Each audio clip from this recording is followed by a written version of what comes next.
Hi friends, चलो next जो chapter हम स्टार्ट कर जा रहे हैं वो है कैश फ्लो स्टेटमेंट। ठीक है, तो कैश फ्लो स्टेटमेंट के बारे में मैंने काफ़ी बार डिस्कशन किया है।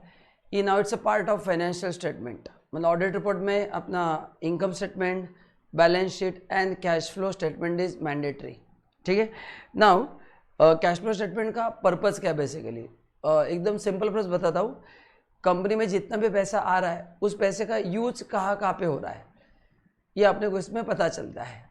करेक्ट है, तो कंपनी में फॉर एग्जांपल कंपनी ने शेयर कैपिटल इशू किया है, करेक्ट है, कंपनी ने कोई एसेट बेचे हैं, कंपनी का सेल्स हुआ है, उसका उनको इनकम मिला है, कंपनी को डिविडेंड मिला है, तो कंपनी को जो जो इनकम मिला है उसका यूज़ कैसे हुआ है, वो सही डायरेक्शन में हुआ है या नहीं हुआ है। करेक्ट ना, मतलब as a share holder, as a जिन्होंने जिन बैंकों ने कंपनी को लोन दिया है उनको कैसे पता चलेगा कि उन्होंने जो कंपनी को पैसा दिया है वो सही काम के लिए यूज़ हो रहा है कि नहीं हो रहा है। And even company can analyse themself कि अपन जो पैसा लोगों से ले रहे हैं या अपने को जो बिजनेस में से इनकम हो रहा है वो सही जगह पे यूज़ हो रहा है कि नहीं हो रहा है। ये पता करने के लिए स्टेटमेंट बनाया जाता है। बहुत ही इंपॉर्टेंट और बहुत ही यूजफुल स्टेटमेंट होता है कैश फ्लो स्टेटमेंट। नाउ अभी स्टेटमेंट बनाने के लिए, अभी देखो आपने तो MCQ पैटर्न है, ये स्टेटमेंट बनाने के लिए कैश फ्लो स्टेटमेंट आपका अकाउंट्स बहुत स्ट्रांग होना पड़ता है, लेजर पोस्टिंग बहुत सारे करने पड़ते हैं। सो जब तक आपको journal entry and ledger posting strongly नहीं आता, ये टॉपिक बराबर नहीं आता है। तो ये टॉपिक समझने के लिए आपका journal entries and ledger posting बहुत स्ट्रांग होना चाहिए, तब भी आप इसको सॉल्व कर सकते हैं। चलो, introduction to cash flow statement. तो धीरे धीरे मैं आपको बताऊंगा, मैं हर एक जगह पे आपको लेजर अकाउंट खोल के दिखाऊंगा। So I try to make it as easy as possible. अगर अभी आपने को मैं एक दो बड़े क्वेश्चन सॉल्व करूंगा, बट MCQ के लिए इतने बड़े क्वेश्चंस नहीं आएंगे, बट एक आधा एडजस्टमेंट आ सकता है कि आपको एसेट का इन्फॉर्मेशन दिया है और आपको ढूंढना है कि कितना सेल हुआ, कितना परचेस हुआ, ये पूछा जा सकता है, या फिर वो एक्टिविटी कहाँ पे आएगा वो पूछा जा सकता है। So one line adjustment will come. जैसे होल्डिंग कंपनी ने अपन ने पूरे बड़े बड़े क्वेश्चन सॉल्व किए थे, बट एग्जाम में उसमें देखा था एडजस्टमेंट आएगा, ऑब्वियसली पूरा थोड़ी आएगा। Okay, when it is desired to explain to the management the sources of cash and its usage during a particular period of time, a statement is known as a cash flow is prepared। देखो क्या बोला है कि cash हमको कहाँ से है और हमने यहाँ पे यूज कहाँ पे किया, सही जगह पे यूज हो रहा है या नहीं हो रहा है। A statement of cash flow reports the inflow and outflow of cash and its equivalent of an organization during a particular period. In substance, cash flow statement summarize myriad of specific cash transaction into few categories of a business entity. Specific cash transaction, yes. तो cash flow statement में non cash transaction record नहीं होते हैं, तो कुछ cash transaction उसको 3 part में divide होता है। अपन ने बहुत बार ओरली पढ़ा है, अपन करेंगे इसमें। The statement of cash reports the cash receipts, cash payment, net changes in cash resulting from the operating, investing and financing activity. तो अपन जो स्टेटमेंट दोस्तों पढ़ने वाले हैं ये 3 पार्ट में डिवाइड होता है, operating activity, investing activity and financing activity of enterprise during a period in the format that reconcile the beginning and ending cash balance. The cash flow statement should be prepared in line with stipulation given in AS3। Applicability of AS3 cash flow statement. The applicability of cash flow statement has been defined under Companies Act 2013. As per the definition in the Act, a financial statement includes following: balance sheet, income statement, cash flow statement, changes in equity and explanatory note। ये अपन ने chapter 2 में पढ़ा है, तो आज अपन ये पढ़ने जा रहे हैं। As per AS3, cash flow is required to be prepared by every company except one person, small and dormant company। अभी आपने कंपनी एक्ट ग्रुप 1 में पढ़ा है। सो 1 पर्सन कंपनी क्या है, स्मॉल एंड डॉर्मेंट कंपनी क्या है, ये बताने की जरूरत नहीं है, ये MCQ के लिए आएगा। देन AS3 MCQ के लिए आएगा। जो लेवल 2 एंड 3 में कंपनीज आती है उनके लिए मैंडेटरी नहीं, लेवल 2 एंड 3 की कंपनीज में आगे आने वाले चैप्टर में आपको पढ़ाने वाला हूँ। इसके बाद जो 3-4 चैप्टर है 10, 11, 12 वो पूरा थ्योरी, पूरा मेमोरी टेस्ट है, उसमें ये कवर हो जाएगा कि लेवल 2 एंड लेवल 3 में कौन सी कंपनीज आती है। चलो नाउ अभी इसमें कुछ टर्म्स अपन पढ़ने वाले। पहला है कैश। कैश का मतलब नॉट प्योर कैश, कैश का मतलब है बैलेंस विथ बैंक ऑल्सो। तो cash comprise of cash in kind demand deposit with banks, correct ना। डिमांड डिपॉजिट का मतलब क्या है? There are two kinds of deposit. एक होता है टाइम डिपॉजिट, जो पर्टिकुलर समय के बाद पैसा मिलता है, लाइक मैंने एफडी किया है, वो 6 महीने के बाद ही मिलेगा, उसको बोलते हैं टाइम डिपॉजिट। डिमांड का मतलब मेरा करंट अकाउंट, करेक्ट ना, मैं जब चाहे उसमें से पैसा निकाल सकता हूँ।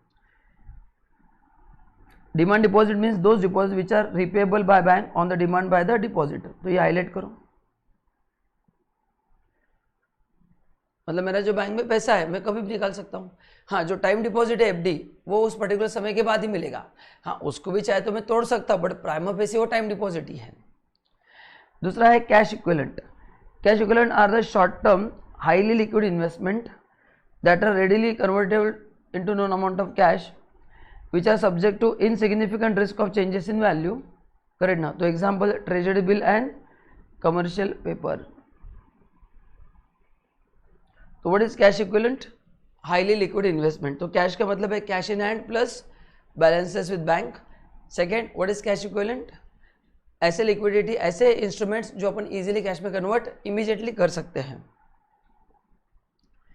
Now cash flow. Cash flow का मतलब होता है inflow and outflow of cash. Cash flows बोला, यहाँ पे इन आउट वर्ड यूज नहीं हुआ है, तो जहाँ पे कैश फ्लो में यूज करूंगा ये इन भी होगा और आउट भी होगा, कैश इक्विवेलेंट भी होगा। It means the movement of cash into organisation and the movement of cash out of organisation, simple. तो ये 3 टर्म आई थिंक काफ़ी आसान है। आई थिंक मेरे हिसाब से आपके लिए सेकेंड टर्म ही नहीं आया था, कैश इक्विवेलेंट। बाकी तो फ्लो सब मतलब इनफ्लो आउटफ्लो आपको पता ही है। हम बोलते हैं ना फ्लो, फ्लो मीन्स इनफ्लो भी होता है आउटफ्लो भी होता है। तो ये जो मैंने येलो कलर में वर्ड हाईलाइट किए हैं वो एमसीक्यू के लिए है, ये AS3 एमसीक्यू के लिए है। मैं जहाँ जहाँ पे येलो कलर से हाईलाइट कर रहा हूँ, these are the MCQ question. ऐसे आप हाईलाइट करेंगे ना तो आपको ही पढ़ते समय ढूंढना है कि एक पेज पे कितने एमसीक्यू आ सकते हैं, बस। तो एंड में जो एमसीक्यू उसका आंसर आपको ऑटोमेटिक आने वाला है।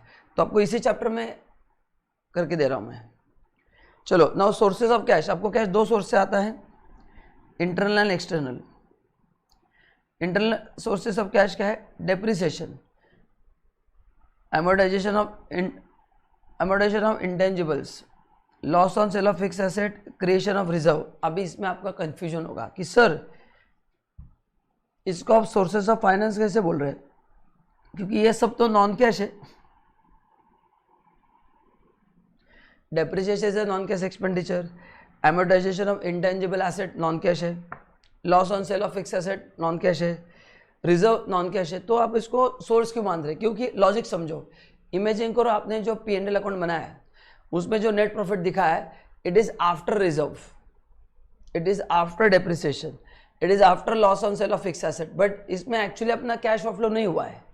तो मेरा नेट प्रॉफिट 1 लाख दिख रहा है आफ्टर शोइंग दिस 4 आइटम्स। तो जितना मेरा प्रॉफिट उतना मेरा बैंक बैलेंस तो है ही, बट एक्चुअली मेरा बैंक बैलेंस ज़्यादा होता है क्योंकि ये सब नॉन कैश एक्सपेंसेस है। तो बोले मेरा प्रॉफिट कम होगा बट मेरा कैश फ्लो कम नहीं होगा, तो इसको मैं एड बैक करूंगा तो मेरा कैश का इनफ्लो बढ़ने वाला है। So on paper it might show कि net profit of 1 lakh, but actually मेरे पास जो कैश बैलेंस है ऑब्वियसली 1 लाख से ज़्यादा होगा, क्योंकि to arrive at that net profit मैंने जो एक्सपेंसेस दिखा है, there are certain non cash expenses. क्या मैंने बोला? To arrive at net profit मैंने जो खर्चे दिखा है उसमें कुछ नॉन कैश एक्सपेंसेस है, तो उनको अगर मैं 1 लाख में जोड़ देता हूँ तो मेरा कैश बैलेंस नेचुरली ज़्यादा रहेगा।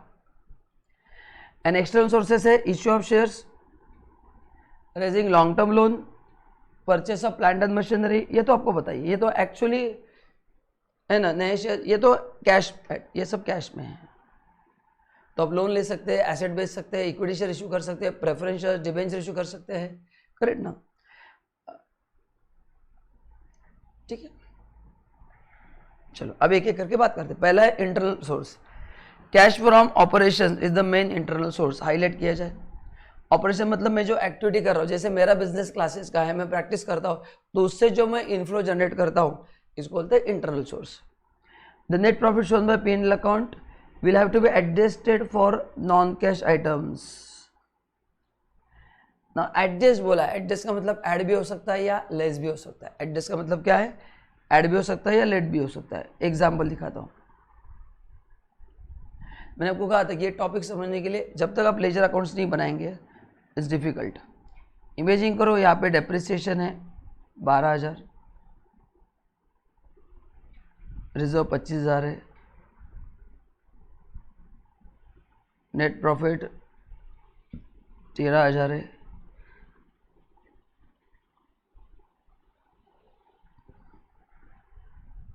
By gross profit 42,000,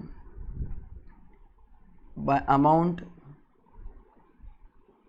from reserve 8,000। Now अभी अगर मेरे को कैश फ्लो देखना है फ्रॉम ऑपरेटिंग एक्टिविटी तो मैं क्या करूँगा, नेट प्रॉफिट मेरा 50,000 है, मैं पहले नॉन कैश एक्सपेंसेस ऐड करूँगा, like depreciation and reserve.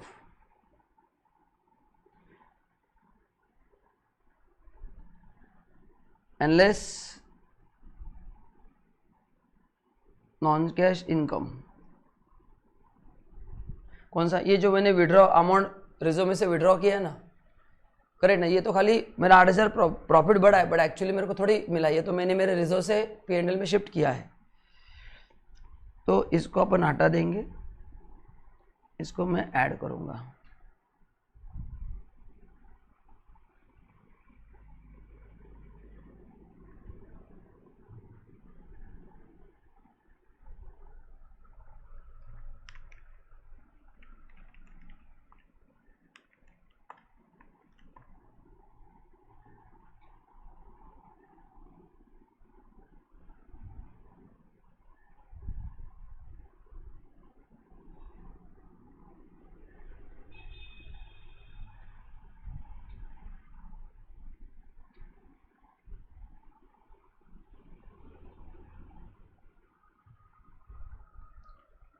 Cash flow from operating activity 21,000 रुपये आएगा।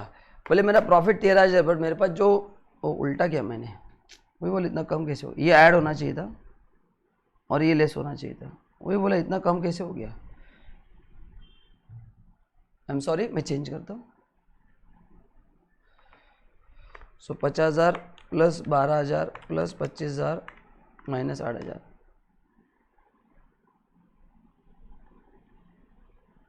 79,000। यहाँ पे बराबर लिखा था, कैलकुलेशन में उल्टा कर दिया। तो मेरा जो नेट प्रॉफिट 13,000 दिख रहा है, बट मेरा जो इनफ्लो फ्रॉम ऑपरेटिंग एक्टिविटी है वो 79,000, मतलब मेरे पास कैश का इनफ्लो 79 है, बड़े दिखने के लिए वो 13,000 है, 13,000 प्रॉफिट है। तो ये वहाँ पे लिखा है। एडजस्ट का मतलब ऐड भी हो सकता है या लेस भी हो सकता है। तो अब इसको लिख लो एक बार फटाफट। ये बहुत बेसिक एग्जाम्पल है, ये प्रॉब्लम आप लकी हो आपको MCQ है, अदरवाइज ये सॉल्व करना इतना आसान नहीं है। एंड इसके लिए एक ही स्टूडेंट यहाँ पे सर्वाइव होता है जिसको लेजर पोस्टिंग आता है एंड जनरेट, जिसका अकाउंटिंग स्ट्रांग है ना, ओनली ही can manage, otherwise this is very difficult to manage. So अगर आपका 11-12 में अकाउंट स्ट्रांग रहेगा तो ये टॉपिक आपको इजी लगेगा, नहीं तो डिफिकल्टी जाने वाला है। क्योंकि मैं आपको लेजर अकाउंट खोल के दिखाऊंगा, बट जनरेटर्स आपको आना जरूरी है। चलो लिख लो।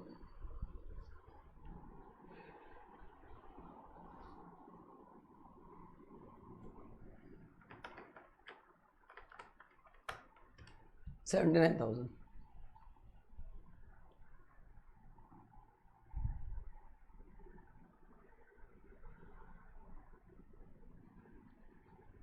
देन पहला डेप्रिसिएशन पता है आपको, then amortisation of intangible asset, ये भी अपन ऐड करते हैं।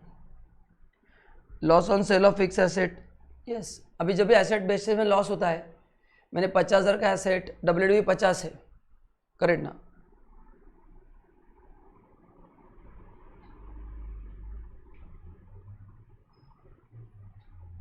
ये एसेट अकाउंट है,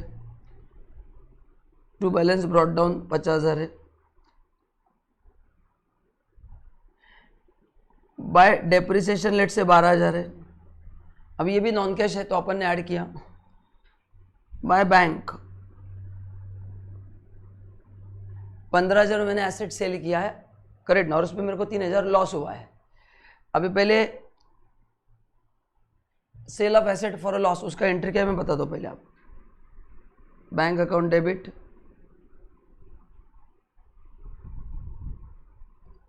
P&L account debit to asset account. तो इमेजिन करो मैंने एसेट जो बेचा है वो बेचा है 18,000 का, बैंक में पैसा आया है 15,000 का और नुकसान हुआ है 3,000 का, मतलब 18,000 का एसेट मैंने 15,000 में बेचा, 3,000 का नुकसान हुआ है। तो यहाँ पे आएगा by bank 15,000 and bye P&L 3,000।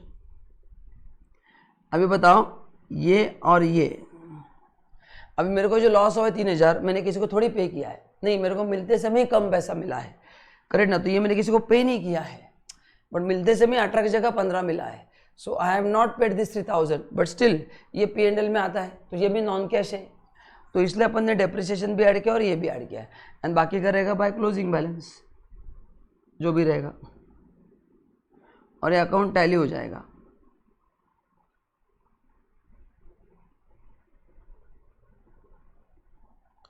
समझ में आ गया? तो ऐसे आपको मैं लेजर अकाउंट खोल के दिखाऊंगा, तब भी ये समझेंगा। जिसको जर्नल एंट्री आता है एंड जिसका लेजर पोस्टिंग स्ट्रांग है, इन स्टूडेंट को ये टॉपिक समझेगा, अदरवाइज आपको नहीं समझेगा। If you are weak at this, you have to work on it, correct ना? नहीं तो आप सॉल्व नहीं, एग्जाम में ऐसे 1 मार्क का क्वेश्चन आएगा आपको, तो you have to work on this. Journal entry आपको फॉर्म करना आना चाहिए, लेजर पोस्टिंग आना चाहिए, फिर पता चलेगा कितना डिफरेंस है, उसके बाद डिसाइड करना है वो ऐड होगा या लेस होगा, उसके डिसाइड करना है वो कौन सा एक्टिविटी में होगा। हाँ, तो ये ऐसा उसका स्टेप्स है, journal entry, ledger posting, decide operating है, फाइनेंसिंग है, इन्वेस्टमेंट है, एंड फिर उसका इफेक्ट ऐड या लेस। ये 4 स्टेप्स से कैश फ्लो आपको सॉल्व करना है। तो आप चाहे तो ये लिख के रखना, आपकी मर्जी, मतलब for commerce student this is very easy, but if you are non commerce student please make a note of this. ये जर्नल एंट्री लेजर पोस्टिंग में नॉन कॉमर्स स्टूडेंट्स के लिए बना रहा हूँ, कॉमर्स स्टूडेंट के लिए काफ़ी ईजी है, वो कंफर्टेबल है, बट आगे जाएंगे तो लेवल बढ़ने वाला है, तो उनके भी चैलेंजेस बढ़ने वाले, इतना आसान नहीं है वो।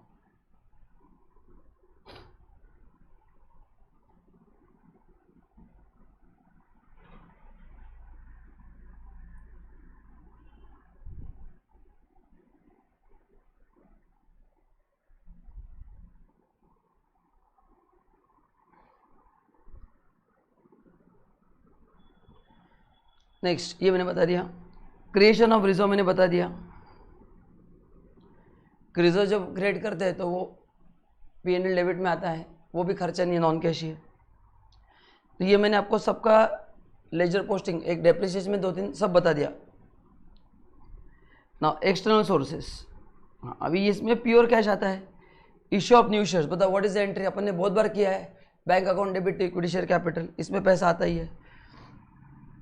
हाँ, लेकिन इसमें डिस्काउंट को कंसिडर नहीं करना है, करें ना। इश्यू ऑफ शेयर्स में जो आपने डिस्काउंट दिया है वो कंसिडर नहीं करना है। देन आपने जो एक्सपेंसेस किए, अंडरराइटिंग कमीशन दिया है, वो सब हटा के जो आएगा वो होगा। फॉर एग्जाम्पल देखो, व्हाट इज द एंट्री,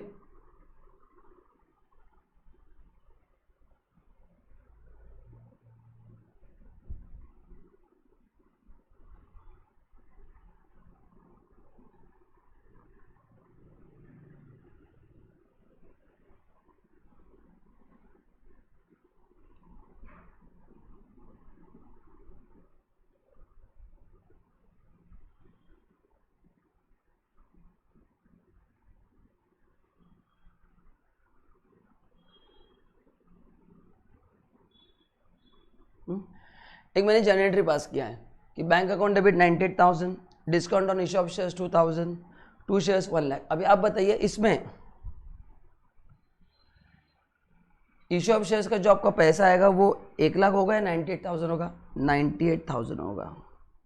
तो अपन ये रिकॉर्ड करेंगे, ये रिकॉर्ड नहीं करेंगे, वही वहाँ पे दिया है, करेक्ट ना। तो इश्यू ऑफ शेयर्स से जो पैसा मिलता है वो is not the amount of share issued, is the amount of share received. अच्छा, प्रीमियम है तो भी ऐड होगा ना, क्योंकि प्रीमियम में भी पैसा मिलता है, करेक्ट ना। प्रीमियम में तो अपने को एक्स्ट्रा मिलेगा, प्रीमियम में बैंक अकाउंट डेबिट उल्टा होगा।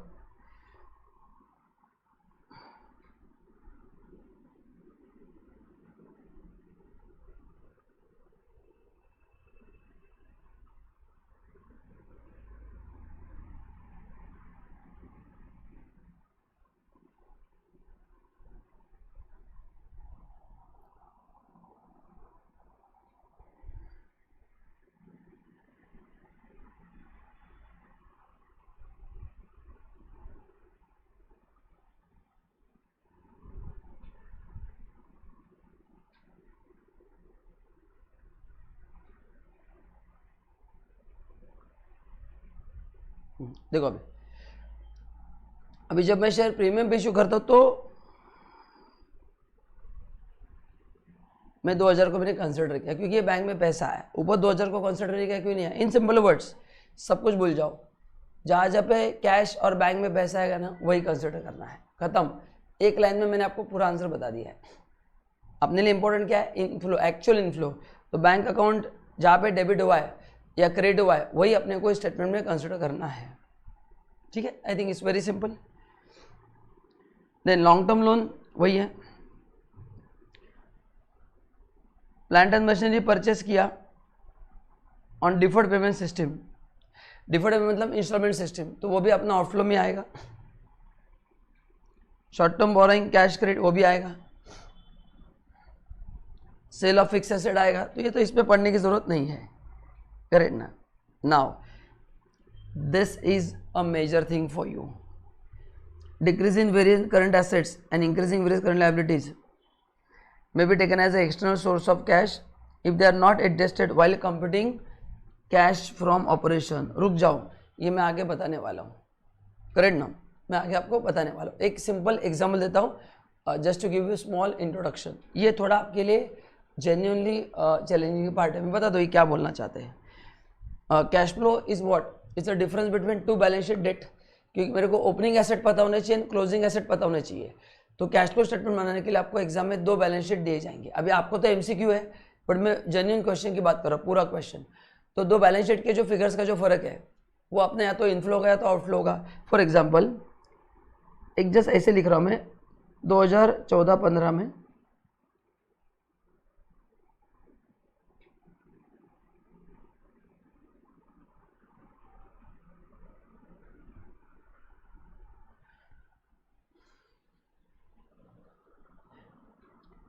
स्टॉक 60,000 जाएगा और यहाँ पे 80,000 है। अभी बताओ ये स्टॉक अपना बढ़ गया है ना, स्टॉक बढ़ गया मतलब क्या हो गया? स्टॉक बढ़ गया मतलब मेरा इन्वेस्टमेंट बढ़ गया, एंड इन्वेस्टमेंट बढ़ गया मतलब क्या? मेरा आउटफ्लो है, करेक्ट ना। इन्वेस्टमेंट क्या हो गया? बढ़ गया, आउटफ्लो बढ़ गया। डेटर्स 1 लाख के 96,000 हो गए, मतलब मेरा ये इनफ्लो हो गया, क्योंकि मेरा इन्वेस्टमेंट कम हो गया, मतलब मैंने डेटर से रिकवरी किया है। एक जनरल है, इसमें बहुत सारी चीज़ें हैं, बट ओवरऑल देखेंगे तो क्या हुआ है? हाँ, but this is not the, वो जो लिखा वो बहुत बड़ा पॉइंट है, मैं आपको एक जस्ट ट्रेलर दिखा रहा हूँ,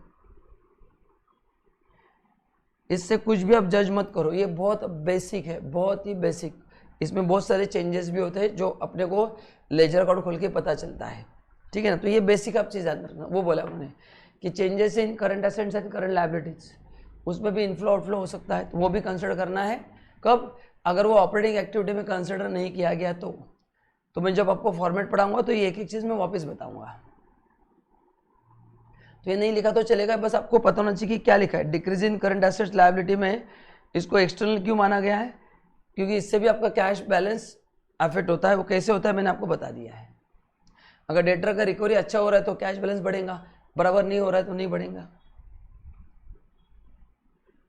चलो अभी यहाँ पे पढ़ना है अपने को classification of cash flow statement. पहला, the cash flow statement during the period classified into 3 main categories. तो पहला है cash flow from operating activity. Operating activity are the principal revenue producing activity, highlight किया जाए, मतलब आपका जो सेल है ना, सेल, जैसे मैं सर्विस प्रोवाइडर हूँ तो मैं जो सर्विस प्रोवाइड करता हूँ क्लाइंट को, आपको, उससे जो रेवेन्यू जनरेट होता है वो आता है रेवेन्यू एक्टिविटी में, ऑपरेटिंग एक्टिविटी में। Of the enterprises and other activity that are not investing and financing activity. Operating activity include cash effect of those transaction and events that enter into determination of net profit और loss, correct ना। So that enter into determination of net profit और loss, बराबर है। सो ये revenue producing activity मतलब क्या? अपन जो PNL credit में इनकम लेते हैं वो, बट हर एक इनकम नहीं, उसमें डिविडेंड रिसीव्ड नहीं आएगा, रेंट रिसीव्ड नहीं आएगा, वो अलग अलग आएगा। ऑपरेटिंग मतलब जो आपका मेन बिजनेस है वो, जैसे मेरा मेन बिजनेस क्या है? क्लासेस लेना, कोचिंग प्रोवाइड करना एंड प्रैक्टिस करना, तो उससे जो इनकम आएगा वो रेवेन्यू प्रोड्यूसिंग में आएगा। लेकिन मेरे को बैंक के एफडी पे जो इंटरेस्ट मिल रहा है, जो डिविडेंड मिल रहा है वो अलग एक्टिविटी में आएगा, वो अपन देखेंगे कहाँ पे आएगा, या यही पे आएगा। अभी देखो नीचे दिया है, देखो यहाँ पे कि इसमें क्या क्या था, जो ऊपर देखा ना रेवेन्यू प्रोड्यूसिंग एक्टिविटी, ये सब है। पहला cash receipt from sale of goods and service, जो अपना मेन बिजनेस है। Cash receipt from royalty fees commission and other revenues which are related to your, मतलब आपके बिजनेस से जुड़े हुए। Cash payment to supplier of goods and service, correct ना। Inflow cash flow बोला है ना, फ्लो का मतलब इनफ्लो एंड आउटफ्लो, तो यहाँ पे वर्ड कैश फ्लो है, तो नीचे जो लिस्ट रहेगा उसमें इनफ्लोज भी रहेंगे, आउटफ्लो भी रहेंगे। Cash payment to and on behalf of employee, cash receipt and payment of insurance enterprise for premium claim annuities, जो भी कैश में खर्चे सब, पीएनएल के सभी कैश वाले खर्चे। कैश पेमेंट और refund of income tax, they can be specifically identified financing and invest activity. हाँ हाँ, मतलब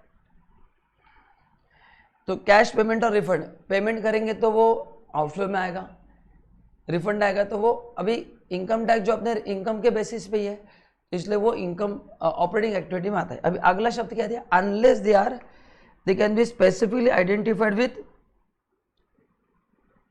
financing and investment activity, correct ना। मतलब आपने कुछ जगह पे इन्वेस्ट किया है तो कुछ आपको इनकम टैक्स के स्पेसिफिक बेनिफिट्स मिलते हैं for investing in certain areas, correct ना, तो उस केसेस में वो उस एक्टिविटी में आता है। So there are certain benefits which are investment linked benefit given by income tax department, तो फिर वो इन्वेस्टमेंट क्या इसलिए मिला है तो वो अलग से आएगा। सो करेक्ट ना, तो अगर ऐसा कोई इनकम टैक्स का आपको रिफंड मिला या आपका किसी इन्वेस्टमेंट लिंक है, वो not income linked, income linked है तो ऑपरेटिंग एक्टिविटी में आएगा। If it is other than investment link तो फिर वो अलग से आएगा, मैं आपको बताऊंगा वो कौन सा आता है। Cash payment is related to future contract, मतलब एडवांस मैंने दिया है। फॉरवर्ड कॉन्ट्रैक्ट, ऑप्शन कॉन्ट्रैक्ट, ये फ्यूचर्स ऑप्शन क्या है अगेन आपने पढ़ा है। स्वैप कॉन्ट्रैक्ट्स नहीं पढ़ा है तो मैंने यूट्यूब पे मेरे इसमें वीडियो अपलोड किया, आप देख सकते हैं। When the contracts are held for dealing और trading purpose, where the contracts are held for dealing और ट्रेडिंग पर्पज, तो ये है, समझ में आ गया। तो cash receipts and payment related to future contract, forward contract, तो ये भी आएगा, बट ये कब होगा। हाँ, अभी ये देखो आपने जो सुना था वो एज ए इन्वेस्टमेंट सुना था, इन्वेस्टमेंट सुना तो इन्वेस्टमेंट एक्टिविटी आएगा, लेकिन मेरे बिजनेस के जो फ्यूचर कॉन्ट्रैक्ट्स है, फॉरवर्ड कॉन्ट्रैक्ट है, फॉर एग्जांपल मैं रॉ मटेरियल खरीद रहा हूँ इन फॉरेन एक्सचेंज, अभी वो रेट बार बार कम ज़्यादा होते रहता है, तो मैंने मेरे एजेंट से जो वेंडर है उससे मैंने डील करके रखा है, फॉरवर्ड कॉन्ट्रैक्ट करके रखा है कि रॉ मटेरियल का रेट कुछ भी हो जाए मैं तुमको इसी के रेट से पेमेंट दूंगा, तो उसमें मेरा फायदा हो सकता है, नुकसान हो सकता है, वो ऑपरेटिंग एक्टिविटी में आएगा, बिकॉज इट इज़ फॉर मेरे बिजनेस पर्पज का है, करेक्ट ना, इसलिए वो यहाँ पे आएगा। तो इतने सारी चीज़ें यहाँ पे आती हैं। अब ये एक एक चीज़ अगेन अपने को डिटेल में क्या करना पड़ेगा, पढ़ना पड़ेगा। दूसरा है cash flow from investment activity, ये काफ़ी आसान है। Investing activity are the acquisition and disposal of long-term assets and other investment which are not included in cash equivalent, जो वहाँ पे नहीं आते वो। In other words, investment activity include transaction event that involve purchase and sale of long-term productive assets like land, building, plant, machinery and not held for resale। अभी not held for resale का मतलब क्या, मैं आपको बताता हूँ, ध्यान से सुनना। लेट्स से टाटा मोटर्स ने कार बनाने के लिए 200 करोड़ का मशीन परचेज किया, एग्जाम्पल दे रहा हूँ, तो उनके लिए वो इन्वेस्टमेंट एक्टिविटी है क्योंकि वो मशीन उन्होंने खरीदा है टू मेक कार्स, ठीक है। लेकिन जिस कंपनी ने उनको मशीन बना के बेचा है, बताओ उनके लिए वो इन्वेस्टमेंट एक्टिविटी या उनके लिए वो ऑपरेटिंग एक्टिविटी है, करेक्ट, उनके लिए वो ऑपरेटिंग एक्टिविटी, उनका बिजनेस ही एसेट बेचने का है। तो अगर मेरा बिजनेस ही एसेट बेचने का है तो मेरे लिए वो ऑपरेटिंग एक्टिविटी है, लेकिन जिस बंदे ने वो खरीदा है not for resale but for the use, उसके लिए वो इन्वेस्टमेंट एक्टिविटी है, करेक्ट ना। मतलब मैं जो भी चीज़ बेचता हूँ मेरे लिए गुड्स बन जाता है, फिर उससे जो भी इनकम आएगा वो ऑपरेटिंग एक्टिविटी में आएगा। मैंने क्या बोला, मैं जो भी चीज़ बेचता हूँ as a part of my business, as a part of my business, my daily activity, मेरे अगर फर्नीचर बेचने का दुकान है तो फर्नीचर बेच के जो इनकम आएगा वो ऑपरेटिंग एक्टिविटी में आएगा, क्योंकि मेरे लिए फर्नीचर एसेट नहीं, मेरे लिए फर्नीचर गुड्स है। लेकिन जिस बंदे ने वो खरीदा है, जिस बंदे ने वो खरीदा है उसके लिए फर्नीचर क्या है, एसेट है। तो वो जब बेचेगा या खरीदेगा वो इन्वेस्टमेंट एक्टिविटी में आएगा, because he is not into reselling it, वो दिया है। मतलब डोंट रिमेंबर दिस वे कि एसेट बेचा तो इन्वेस्टमेंट एक्टिविटी, नो, जिस बंदे का एसेट बेचने का ही बिजनेस है वो तुम्हारे लिए एसेट है, बट आपने को बेचने वाले के हिसाब से सोचना है। The following are the example of cash flow arising from investment activity. पहला, cash payment to acquire fix assets including intangible assets and cash assets from the disposal of fixed asset including intangibles. Cash payment to acquire share warrants, debt instrument of other enterprises, interest in joint venture. Other than payment for those instruments considered to be cash equivalent held for dealing. हाँ वही है, जो आपको day to day business नहीं है वो यहाँ पे आएंगे, जो मैंने ऊपर कहा ना आपको वैसे ही है। Cash received from disposal of shares, share warrant, debt instrument, वही है।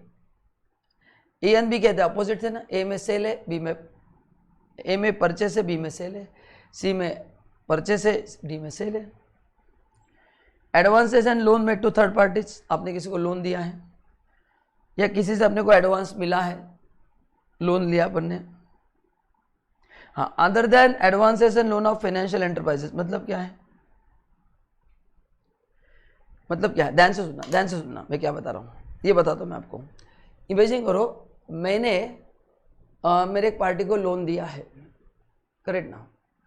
अभी मैं तो क्लासेस लेता हूँ, मैं कंसल्टेंस देता हूँ, मैंने मेरे क्लाइंट को 10 लाख रुपए का लोन दिया है, तो ये यहाँ पे आएगा क्योंकि मैंने उसको लोन दिया है। लेकिन यही काम अगर बैंक करती है तो, अरे बैंक के लिए तो वो ऑपरेटिंग एक्टिविटी है, बैंक का मेन बिजनेस क्या है, लोगों को लोन देना एंड लोगों से वसूली करना, तो वही लिखा है other than loan and advances made by financial enterprises. तो फाइनेंशियल एंटरप्राइजेस का जो लोन एडवांसेस है उनके लिए वैसा नहीं होगा, उनके लिए वैसा नहीं होगा।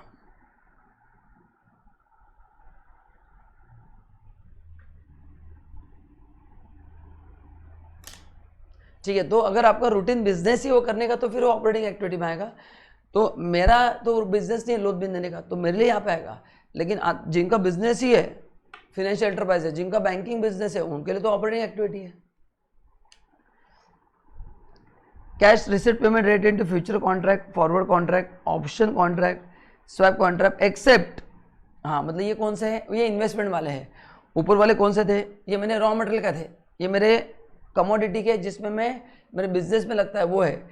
और ये आप जो सोचते हैं शेयर्स का, जो आपने पढ़ा था सिक्योरिटी में, वो ये है कि कंपनी ने किसी शेयर्स का फॉरवर्ड कॉन्ट्रैक्ट लिया है, कोई कमोडिटी का फ्यूचर कॉन्ट्रैक्ट लिया, वो यहाँ पे आएगा, राइट ना। तो समझ में आपको।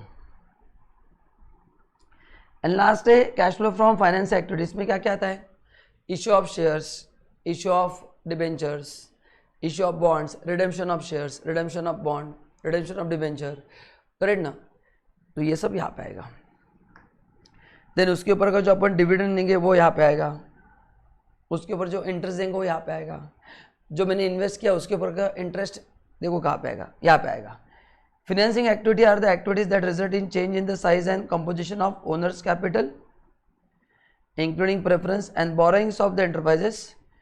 Following are the example of cash flow arising from financing activity. पहला, cash proceeds from issuing shares or other similar instruments. Cash proceeds from issuing debentures, loan, bond, other short-term borrowings.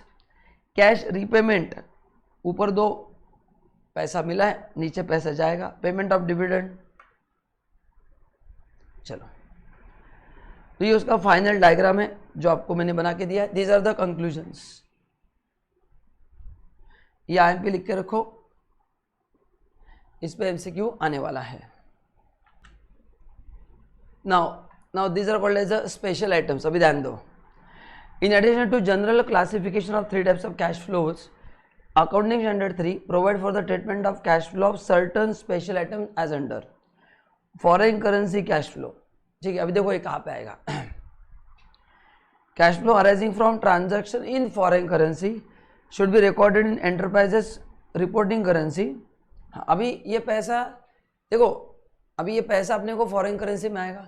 अभी अपन जो cash flow statement बनाएंगे ये rupees में बनाएंगे, तो ये conversion कैसे होगा। Recording in enterprises reporting currency मतलब अपना Indian currency, by applying foreign currency amount exchange rate between the reporting currency and foreign currency at the date of cash flow highlight करो। मतलब पहला क्वेश्चन, सर हमको अगर पैसा फॉरेन करेंसी में आता है तो क्या करना है, उसका आंसर ये है कि आपको उसको इंडियन करेंसी में कन्वर्ट करना है। सर समझ में आ गया। सो कौन से दिन कन्वर्ट करना है, at the date of cash flow. ऐसे नहीं कि ये cash flow statement at the end of the year बनाया जाता है इसलिए मैं 31 मार्च को कन्वर्ट करूंगा, ऐसा नहीं है। तो ये दोनों आपको MCQ के लिए आने वाले हैं।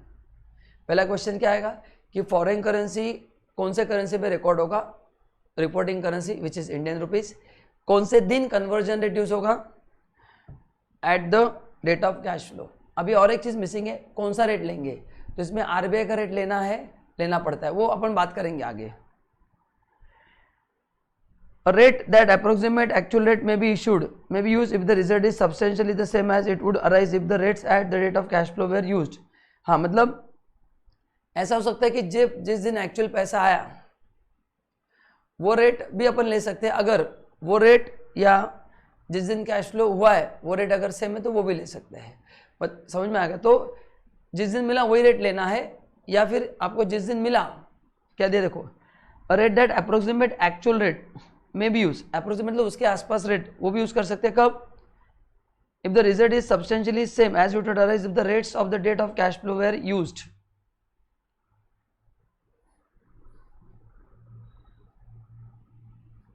मतलब क्या है, मतलब क्या है, मतलब एक्चुअल रेट और डेट ऑफ कैश फ्लो, मतलब जिस दिन पैसा उन्होंने भेजा है उस दिन का रेट और मेरे को मिला 2 दिन के बाद, मैं तो रिकॉर्ड करूंगा जिस दिन मेरे को मिला। तो उन्होंने जो पैसा ट्रांसफर किया 12 तारीख को, मेरे को मिला 13 तारीख को, तो 12 तारीख का भी रेट ले सकते हैं, बट वो सिमिलर होना चाहिए। मतलब जिस दिन करेंसी उन्होंने भेजा है एंड जिस दिन मेरे को मिला, या जो भी वाइस वर्सा, मैंने इंडियन रुपीज़ को फॉरेन करेंसी में कन्वर्ट करके भेजा है, तो 2 रेट्स हो सकते हैं। तो आप कोई भी रेट ले सकते हैं अगर ज़्यादा डिफरेंस नहीं तो, बट आइडियली कौन सा लेना है, जिस दिन कैश फ्लो बोला है तो या तो इनफ्लो या तो आउटफ्लो, जिस दिन हुआ है वो रेट अपन को लेना है, एंड प्रैक्टिकली वही यूज करते हैं अपन। Unrealised gain and loss arising from changes in foreign currency exchange rate are not cash flow. What is unrealised gain and loss, correct ना। मैंने कहा था ना कि अपन फ्यूचर फॉरवर्ड एक्सचेंज कॉन्ट्रैक्ट करते हैं, मतलब मैं आपसे जो रॉ मटेरियल खरीद रहा हूँ, भले वो जो रेट है मैं आपको पेमेंट करूंगा 1 महीने के बाद, आज रेट 50 रुपये है एग्जाम्पल, वो 100 भी होगा या 40 भी होगा, अभी रेट तो ज़्यादा है 70-80 है, बट ये जो डिफरेंस है या तो मेरा लॉस होगा या तो मेरा गेन होगा, ये रिकॉर्ड नहीं होगा क्योंकि इसमें अभी कैश फ्लो नहीं। क्या बोली, देखो unrealised gain and loss, gain मतलब मैंने आपसे खरीदा 60 रुपये में एंड मैं पेमेंट आपको 55 से किया तो मेरा 5 का फायदा हो गया। नुकसान कब होगा, मैंने आपसे खरीदा उस समय रेट 60 था, मैंने पेमेंट 65 किया क्योंकि अपना फ्यूचर कॉन्ट्रैक्ट उस रेट से हुआ था। तो ये जो मेरे को गेन लॉस दिख रहा है arising from the changes in foreign exchange rate are not the cash flow. However, effect of changes rate as changes on cash and cash equivalent held in foreign currency is reported in cash flow statement in order to reconcile cash and cash equivalent। मतलब क्या बोला है कि ये जो unrealised gain loss हुआ है ये रिकॉर्ड नहीं होगा, लेकिन आपके पास जो फॉरेन करेंसी में कैश इक्विवेलेंट है, मतलब हर एक कंपनी का एक फॉरेन एक्सचेंज अकाउंट होता है, तो उस अकाउंट में एक्चुअल 1 लाख रुपए का करेंसी है, तो उसमें जो रेट में बदलाव है वो आप रिपोर्ट करो, लेकिन अनराइज रिपोर्ट नहीं करना है।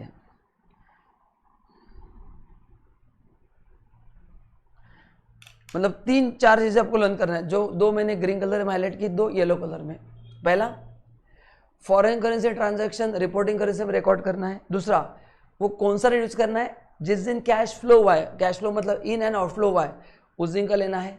तीसरा, जो अनराइज गेन एंड लॉस है जो मैंने आपको कहा था, जो अराइज होता है from future contract, forward contract, वो रिकॉर्ड नहीं करना है। लेकिन आपका जो फॉरेन करेंसी बैंक अकाउंट है उसमें आपका जो भी फॉरेन करेंसी है, करेंट आपके $10,000 का करेंसी है और उसमें जो रेट में बदलाव हुआ है वो रिकॉर्ड करना जरूरी है। वो अगर बढ़ा है तो कैश इक्विवेलेंट में ऐड होगा, कम हुआ है तो माइनस होगा, वो उसी में होगा, करेक्ट ना। चेंजेस इन फॉरेन करेंसी अगर फायदा हुआ है तो ऐड होगा। भले दिखने के लिए $10,000 है, $10,000 मैंने 65 से खरीदे थे जो मेरे बैंक अकाउंट में है, लेकिन रेट 70 हुआ है, मतलब आज मैं बेचूंगा तो मेरे को 5 रुपये एक्स्ट्रा मिलेगा, तो वो ऐड होगा क्योंकि 65 में मैंने लिया है एक्चुअली, लेकिन आज 70 है एंड माइनस भी हो सकता है।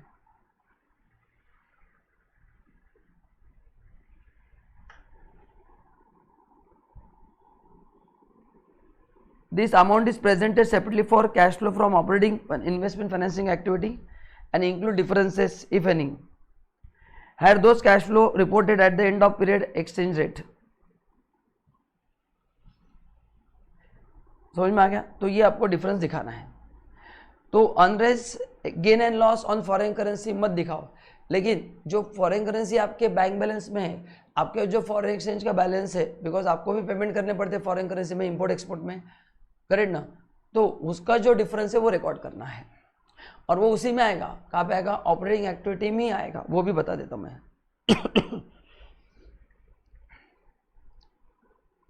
करेक्ट ना? हाँ, अभी ये रिकॉर्ड कहाँ पे करना है? इसको सेपरेटली रिकॉर्ड करना है. यस, इसको सेपरेटली रिकॉर्ड करना है. क्यों? ये ऑपरेटिंग एक्टिविटी में क्यों नहीं आएगा? क्योंकि ये सेल ऑफ गुड्स नहीं है. ऑपरेटिंग एक्टिविटी में क्या आता है? हाँ, तो this need to be shown separately. बोले वो रिलेटेड टू दैट है, बट अपन ने बेचा नहीं है ना अभी तक. वो सेल ऑफ गुड्स भी नहीं है, वो फाइनेंसिंग एक्टिविटी भी नहीं है, वो सेल ऑफ एसेट भी नहीं है. It's all together separate transaction. अब बताओ ना कहाँ पे आएगा? आपका जो फॉरेन करेंसी बैंक अकाउंट है उसमें जो प्रॉफिट लॉस हुआ है वो थोड़ी कैश फ्लो है, नहीं है. कैश फ्लो में कौन सा आता है? Sale of goods, sale of service अपन ने पढ़ा है. तो इसको सेपरेटली दिखा रहे हैं. तो ये जो 2 ग्रीन कलर से 3 येलो कलर से मैंने 3-4 हाईलाइट किए, ये आपको रटना है. This will come for MCQ. मैं अभी बता रहा हूँ एक एक पैराग्राफ में क्या क्या आ गया, मैं आपको बता रहा हूँ. बाद में एमसीक्यू पढ़ने की जरूरत नहीं है. इसको 2 और पढ़ लो, एमसीक्यू ऑटोमेटिक आ जाएंगे आपको. चलो, reporting of foreign currency cash flow. Cash flow arising from transaction in foreign currency. क्या बोला है? To be recorded in reporting currency of the enterprise using the exchange rate on the date of cash flow. जिस दिन, मतलब मैंने asset बेचा foreign currency में, तो जिस दिन वो पैसा आएगा उस दिन का एक्सचेंज रेट. मैंने फॉरेन करेंसी में एसेट खरीदा है बाय पेइंग कैश, तो जिस दिन खरीदा उस दिन का rate. And effect of changes in exchange rate to be reported as a separate part of reconciliation of the changes in cash. हाँ, वो सेपरेट दिखाना है एज अ रिकंसिलेशन. करेक्ट ना? अपन जब पूरा क्वेश्चन सॉल्व करेंगे तो मैं आपको बताऊंगा. अभी ये मैंने थ्योरेटिकली बता दिया कि इसको अलग से दिखाना है, क्योंकि एक्चुअली इसमें कैश कन्वर्जन नहीं हुआ है, ना इनफ्लो है ना आउटफ्लो हुआ है. तो as a special item will show it separately only for the reconciliation purpose. क्योंकि अपन ने करेंसी बेचा थोड़ी है, वो तो खाली ऑन पेपर दिखा रहा है कि रेट बढ़ गया या कम हो गया. ओके, तो ये पहला था फॉरेन करेंसी. तो ये जो स्पेशल आइटम्स है ना, उसका मतलब ये है कि इसको आपको अलग से ट्रीट करना पड़ेगा और उसको कंसिडर करना पड़ेगा. तो फॉरेन करेंसी कैश फ्लो पूरा डिटेल में बता दिया है ना. दूसरा है extraordinary items. The cash flow associated with extraordinary items such as bad debts, record claim from insurance company, winning of lawsuit और lottery are disclose separately as arising from operating activity, investment activity, financing activity, as the case may be in the cash flow statement. In the cash flow statement.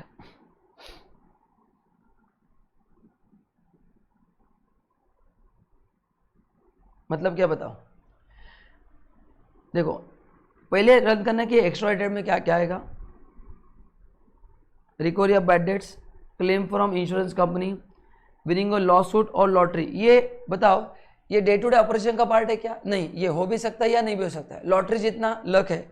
Recover bad debts भी अभी मतलब court में कितना समय लगता है आपको पता है, बताने की जरूरत नहीं है.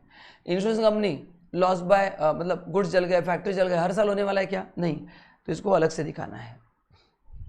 ठीक है. हाँ, अभी ये are disclose separately as arising from, इसको अलग से दिखाओ, बट दिस में भी arising to operating. Bad debt जो है ये इन्वेस्टमेंट एक्टिविटी या फाइनेंसिंग एक्टिविटी, करेक्ट ना? तो इसको अलग से दिखाना है as arising from operating, investing and financing activity. तो इसका प्रेजेंटेशन कैसे होगा अपन फॉर्मेट में देखें. तो मैं जब फॉर्मेट आपको पढ़ाऊंगा I show the presentation also. Then बस इतना ध्यान रखना कि these are the extraordinary items. अब इतना लर्न करना, इसको हम बोलते हैं एक्स्ट्राऑर्डिनरी आइटम्स, करेक्ट ना? अभी इसको अलग से कैसे रिकॉर्ड करना अपन देखेंगे. भले वो रिलेटेड टू ऑपरेटिंग हो, इन्वेस्टमेंट हो या फाइनेंसिंग एक्टिविटी हो, बट दिखाना तो अलग से ही है. Then interest and dividend. According to AS3, treatment of interest, dividend, both received and paid, depend on the nature of enterprises, that is a financial enterprise and other. Correct? तो जो financial, जो banking company है उनके लिए interest इस cash flow activity, operating activity ना. जिनका banking business है उनके लिए क्या है? इंटरेस्ट लेना. ये ऑपरेटिंग एक्टिविटी में आएगा. जो इन्वेस्टमेंट कंपनी है उनके लिए डिविडेंड क्या है, ये ऑपरेटिंग एक्टिविटी में आएगा, क्योंकि कंपनी का काम ही इन्वेस्टमेंट करना है। Mutual fund company, mutual fund का काम ही इन्वेस्टमेंट करना है, तो उनको जो डिविडेंड मिलेगा उनके लिए ऑपरेटिंग एक्टिविटी होगा। लेकिन अपने लिए फाइनेंसिंग एक्टिविटी हो सकता है, इन्वेस्टमेंट एक्टिविटी हो सकता है। देखो क्या दिया है, in case of financial enterprises मतलब banking and all that, cash flow arising from interest paid and interest dividend received should be classified as cash flow from operating activity. देखो जो मैंने कहा था कि अगर बैंकिंग बिजनेस है तो उनके लिए जो इंटरेस्ट एंड डिविडेंड है, क्योंकि उनका काम है वो इन्वेस्ट करना, लोगों को लोन देना, तो उनके लिए वो ऑपरेटिंग एक्टिविटी में आएगा। एंड जो अदर एंटरप्राइज है, जैसे मैंने किसी कंपनी के शेयर्स लिए है ना, मैंने किसी के डिबेंचर्स लिए है, तो cash flow from interest paid should be classified as cash flow from financing activity. मैंने आपको बताया था, मैंने इन्वेस्ट किया ना, करेक्ट ना, तो मैंने डिबेंचर्स इशू किए हैं, तो उसका इंटरेस्ट फाइनेंसिंग एक्टिविटी में आएगा। तो जब भी कंपनी डिबेंचर इशू करेगी वो भी फाइनेंसिंग एक्टिविटी में आएगा और उसका इंटरेस्ट भी फाइनेंसिंग एक्टिविटी में आएगा। Cash flow from interest and dividend should be classified as investment activity, बराबर है। And dividend paid should be classified as financing activity, correct ना। तो फाइनेंशियल इन सिंपल वर्ड दो ही ऑप्शंस है, क्या ऑप्शंस है जो है इंटरेस्ट एंड डिविडेंड। अगर आप देखेंगे, मतलब अगर इजी करके बताता हूं, इसको आप दो पार्ट में डिवाइड कीजिए। पहला बोला है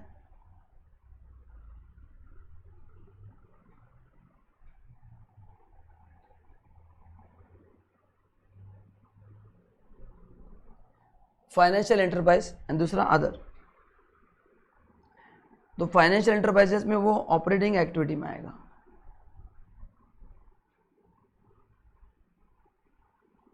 देखो यहां पे दिया है, and in case of other than financial, correct ना, उसमें दो है,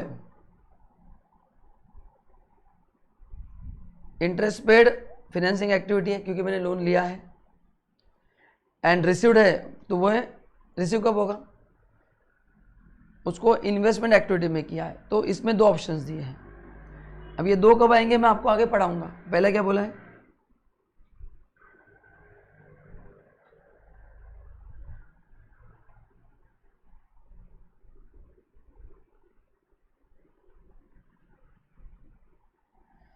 या तो फाइनेंसिंग एक्टिविटी में आएगा या तो इन्वेस्टमेंट एक्टिविटी में आएगा। ये अपन धीरे धीरे पढ़ेंगे ये कैसे आएगा।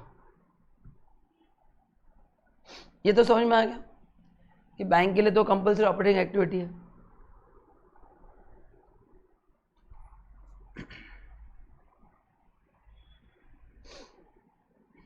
अभी मैं आपको एग्जाम्पल देता हूँ फाइनेंसिंग एक्टिविटी का एंड इन्वेस्टमेंट एक्टिविटी का। मैंने एसेट परचेस किया, एसेट परचेस किया तो इन्वेस्टमेंट एक्टिविटी में आएगा। एसेट परचेस किया तो कहाँ पे आएगा, इन्वेस्टमेंट एक्टिविटी में। ध्यान से सुनना। अब ये बोलेंगे उसका इंटरेस्ट इन्वेस्टमेंट एक्टिविटी में कैसे आएगा। मैंने आपको पीजीपीपी में पढ़ाया था कि एसेट एक्वायर्ड करने से पहले अपन जो इंटरेस्ट देते हैं, एसेट एक्वायर्ड करने के पहले अपन जो इंटरेस्ट देते हैं उसको अपन कैपिटलाइज करते हैं एसेट के कॉस्ट में। तो वहाँ तक का जो इंटरेस्ट है वो इन्वेस्टमेंट एक्टिविटी में माना जाएगा, क्योंकि मेरा एसेट का जो प्राइस होगा that will be inclusive of interest cost. So whatever interest I have paid on acquisition of asset which is paid prior to put to use, मैंने आपको इनकम टैक्स में पढ़ाया था ग्रुप 1 में पीजीपीपी में कि एसेट पुट टू यूज होने के पहले का जो भी इंटरेस्ट है वो एसेट के कॉस्ट में ऐड होगा।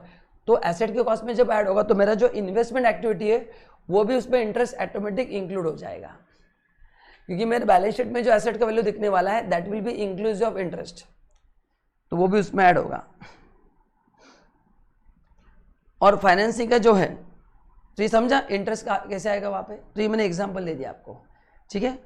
फाइनेंसिंग का मैं आपको आगे सॉल्व करते समय देता हूँ। तो ये ऐसे कुछ स्पेशल ट्रांजैक्शन है जहाँ पे इंटरेस्ट भी उसमें ऐड हो जाएगा ना। फाइनेंसिंग में क्या होता है बताओ, फाइनेंसिंग का मतलब क्या, मैंने डिबेंचर पे इंटरेस्ट दिया है तो डिबेंचर का इंटरेस्ट तो लोन ही है ना, तो वो इंटरेस्ट फाइनेंसिंग एक्टिविटी का ही खर्चा माना जाएगा। तो वो तो सिंपल है, मैंने शेयर्स इशू किया उस पर डिविडेंड दिया, वो तो फाइनेंसिंग एक्टिविटी में आएगा। ये थोड़ा आपके लिए डाउटफुल था, तो दिस यू नो कि मैंने अगर शेयर इशू किया है, डिबेंचर इशू किया, तो उसका जो कॉस्ट है वो तो फाइनेंसिंग एक्टिविटी का ही कॉस्ट है, वो ऑपरेटिंग कॉस्ट नहीं है। लेकिन जो मैंने वर्किंग कैपिटल लोन लिया है वो कहाँ पे आएगा बताओ, working capital loan for day to day business, या मैंने कस्टमर को टाइमली मेरे क्रेडिटर्स को मैंने टाइमली पेमेंट नहीं किया, उनको मैंने इंटरेस्ट दिया है, तो वो ऑपरेटिंग एक्टिविटी में आएगा, वो फाइनेंसिंग एक्टिविटी नहीं है, करेक्ट ना, क्योंकि ये मेरे डे टू डे बिजनेस का है। मैंने एक क्लाइंट को कमिटमेंट दिया था, वो पूरा नहीं किया, इसलिए मैंने उनको इंटरेस्ट दिया, तो वो ऑपरेटिंग एक्टिविटी में आएगा। फाइनेंसिंग एक्टिविटी कौन सा आएगा? जो एक्चुअल लोन का पार्ट है वो यहाँ पे आएगा। और ये मैंने आपको बता दिया क्या है, ये मैंने एसेट लिया है, एसेट को एक्वायर करने के लिए मैंने जो लोन लिया था, तो प्रायर टू एक्विजिशन जो इंटरेस्ट है वो यहाँ पे आएगा। तो ये थोड़ा ज़्यादा हाई लेवल का कॉन्सेप्ट है, बट आई थिंक मैंने आपको बता दिया है।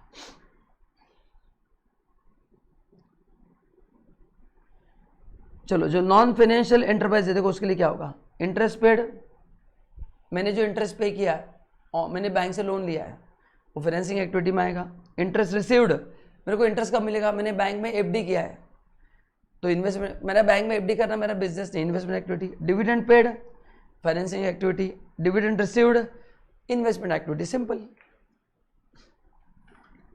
तो मैंने शेयर्स में जो पैसा इन्वेस्ट किया है उस पर जो डिविडेंड मिलेगा, करेक्ट ना, वो कहाँ पे आएगा? Investment activity. मैंने जो आपके कंपनी के डिबेंचर्स किए उसका जो मिलेगा वो इन्वेस्टमेंट एक्टिविटी में आएगा।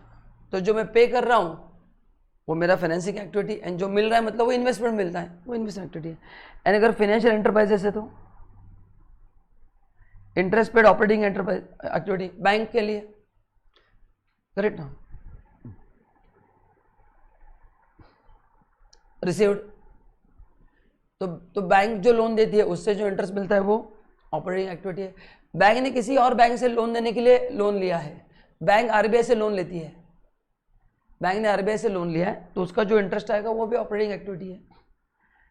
बैंक ने जो डिविडेंड पे किया है वो तो सेम ही रहेगा, बैंक ने डिविडेंड पे किया मतलब बैंक में लोगों ने इन्वेस्ट किया है एंड मिलेगा, तो वो ऑपरेटिंग एक्टिविटी है। बैंक का जो डिविडेंड मिलेगा वो क्या उनके लिए ऑपरेटिंग एक्टिविटी है। तो यहाँ पे थोड़ा अलग है।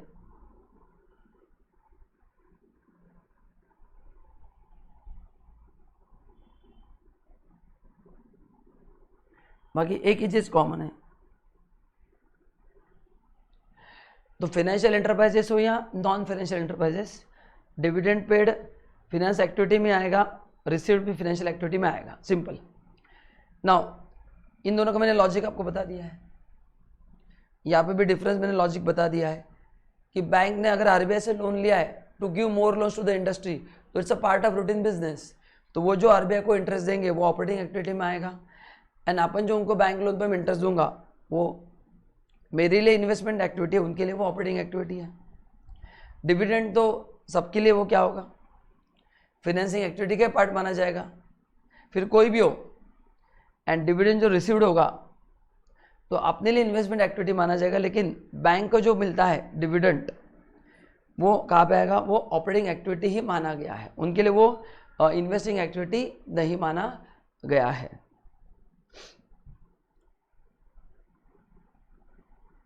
क्योंकि बैंक का बिजनेस ही है ना, बैंक का मेन बिजनेस ही क्या है मेरे को बताओ। अभी इसमें जिनको डाउट है मैं क्लेरिफाई करता हूँ, इस डिविडेंड जो मिलता है वो ऑपरेटिंग एक्टिविटी में कैसे आता है, आप मेरे को बताओ। What are the major source of revenue for the bank, you tell me. Bank का मेन बिजनेस क्या होता है बताओ, what is the main business of bank? To give loan and to invest money. तो लोन देने का जो interest अगर ऑपरेटिंग एक्टिविटी है तो उन्होंने किसी कंपनी के शेयर्स में इन्वेस्ट किया, उनका बिजनेस ही है ना। Bank earns money by way of investments, तो वो ऑपरेटिंग एक्टिविटी में ही आएगा। वो कहाँ पे आएगा, वो ऑपरेटिंग एक्टिविटी में ही आएगा।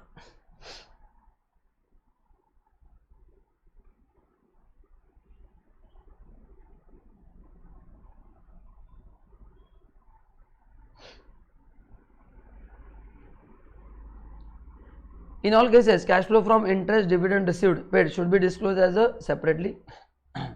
separately मतलब अलग से उसको दिखाना है। Also ये फॉर्मेट पे आपको पता चलेगा। Also the amount of interest paid during the period disclosed in the cash flow statement, whether it has been recognized as an expense in the statement of P&L account or capitalized recorded with 810 accounting for fixed asset. Correct ना। सो इसका मतलब क्या बताइए, इसका मतलब यही कि जो इंटरेस्ट डिविडेंड रिसीव्ड है उसको अलग से आपको डिस्क्लोज करना है, डिपेंडिंग अपॉन वो कौन सा एक्टिविटी में आएगा, करेक्ट ना।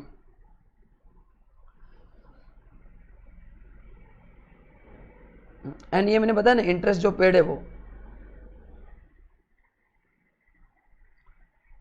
अभी पता ना कि इंटरेस्ट पेड जो एसेट का जो कैपिटलाइज होता है वो कैपिटलाइज हुआ भी है तो भी उसको अलग से दिखाना है, तो भी उसको अलग से दिखाना है, मतलब वो आएगा उसी एक्टिविटी में, इन्वेस्टमेंट एक्टिविटी पर, उसको क्या करना है आपको अलग से दिखाना है।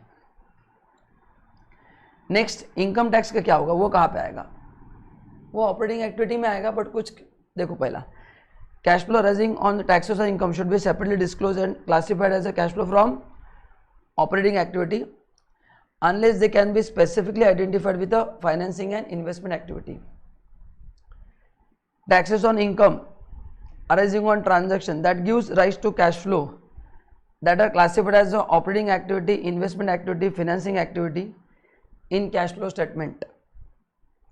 While tax expense may be readily identifiable with the investment financing activity, the related tax flows are oftenly impracticable to identify and may rise in different period from the cash flow of underlying transaction. हाँ देखो अभी एक minute,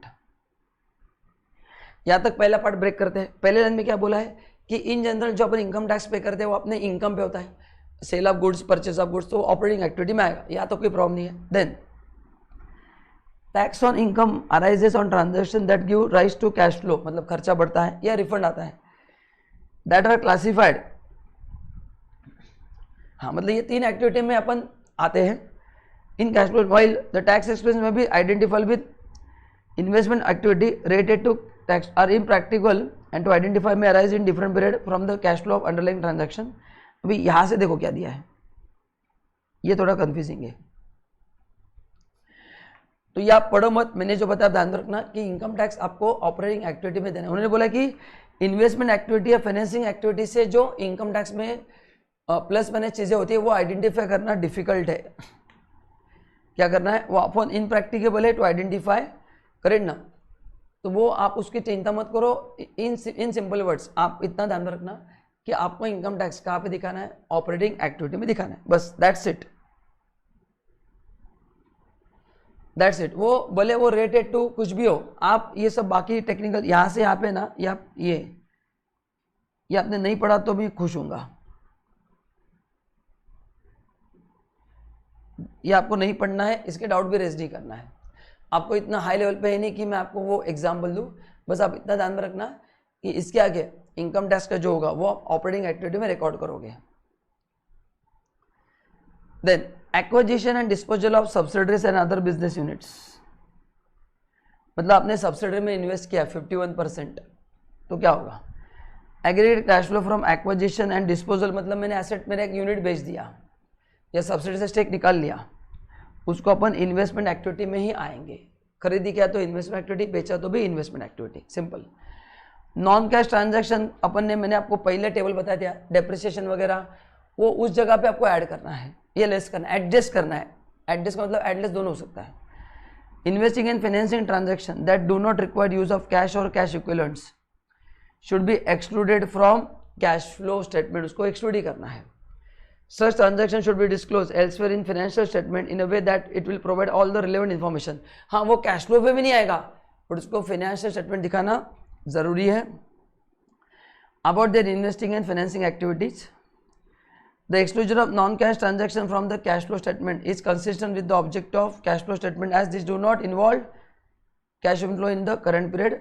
देखो कौन से example है, हाँ मतलब उसको अभी रिकॉर्ड नहीं करना है। इन सिंपल वर्ड क्या है कि जो नॉन कैश ट्रांजैक्शन है वो आज रिकॉर्ड नहीं करना है, जब अराइज होंगे तब रिकॉर्ड करना है।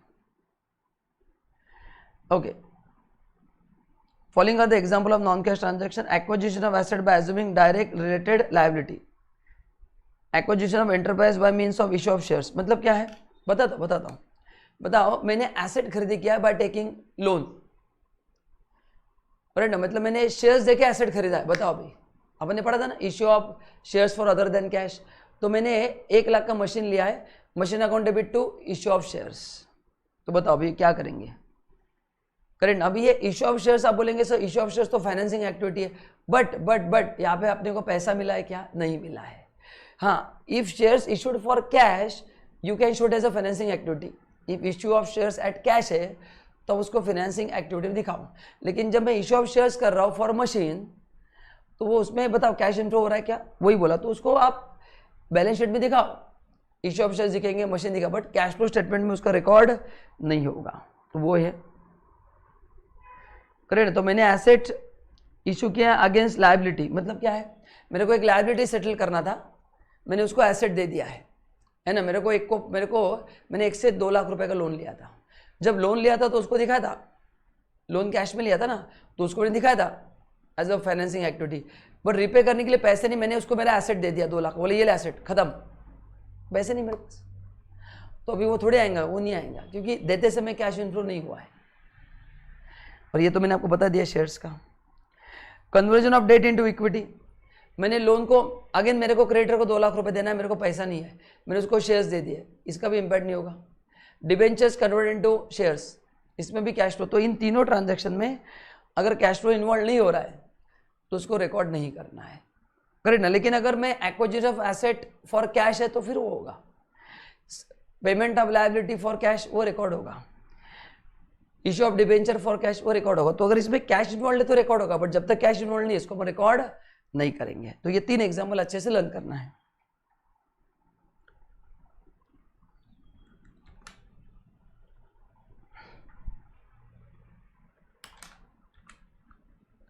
तो यहाँ पे अपन ने इंट्रोडक्शन टू कैश फ्लो देखा है, अगले लेक्चर में अपन देखेंगे इसको प्रिपेयर कैसे किया जाता है। तो ये मैंने आपको सब एक फॉर्मेट बताया, क्या क्या चीज़ आपको लर्न करना है। अगले लेक्चर से अपन और थोड़ा डिटेल हायर लेवल पे पढ़ेंगे। ये वीडियो आप 2 बार देख के रखना एंड फिर अपन आगे बढ़ते हैं। Thank you so much.